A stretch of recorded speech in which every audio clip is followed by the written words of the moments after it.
നമസ്കാരം, സിറ്റി ന്യൂസിലേക്ക് സ്വാഗതം. കുറുമാത്തൂർ ഗ്രാമപഞ്ചായത്തിലെ കടകളിൽ നിന്നും 170 കിലോ നിരോധിത പ്ലാസ്റ്റിക് വസ്തുക്കൾ പിടികൂടി. പൂവത്തെ MHB സ്റ്റോറിന് 10,000 രൂപ പിഴ ചുമത്തി.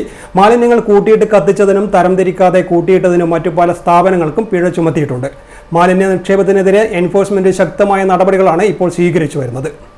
ജില്ലാ എൻഫോഴ്സ്മെന്റ് സ്ക്വാഡ് കുറുമാത്തൂർ ഗ്രാമപഞ്ചായത്ത് പരിധിയിൽ നടത്തിയ പരിശോധനയിലാണ് പൂവത്തെ MHB സ്റ്റോഴ്സിൽ നിന്നും 170 കിലോയിലേറെ ഒറ്റത്തവണ ഉപയോഗ നിരോധിത പ്ലാസ്റ്റിക് വസ്തുക്കളായ garbage bag, carry bag, thermocol plate, plastic coated വാഴയില, പ്ലാസ്റ്റിക് സ്പൂൺ, പ്ലാസ്റ്റിക് പ്ലേറ്റ്, നിരോധിത പേപ്പർ കപ്പ് എന്നിവ പിടികൂടിയത്. 10,000 രൂപ പിഴ ചുമത്തി തുടർ നടപടികൾ എടുക്കാൻ സ്ക്വാഡ് പഞ്ചായത്തിന് നിർദ്ദേശം നൽകി. മാലിന്യങ്ങൾ കൂട്ടിയിട്ട് കത്തിച്ചതിന് പൂവം മുസ്ലിം ജമാഅത്ത് പള്ളിക്ക് 5,000 രൂപയും മാലിന്യങ്ങൾ തരംതിരിക്കാതെ കൂട്ടിയിട്ടതിന് പൂവത്ത് EC ഷോപ്പിംഗ് കോംപ്ലക്സിൽ പ്രവർത്തിച്ചു EC ഷോപ്പി സെന്ററിന് 5,000 രൂപയും ഹോട്ടൽ കിങ് ക്ലബിന് 3,000 രൂപയും പിഴ ചുമത്തിയിട്ടുണ്ട്. പരിശോധനയിൽ ജില്ലാ enforcement squad team leader Ashraf PP, squad അംഗം Alan Baby, Dibin CK, Kurumathur grama panchayat health inspector Ramya T, clerk Praseetha T എന്നിവരും പങ്കെടുത്തു.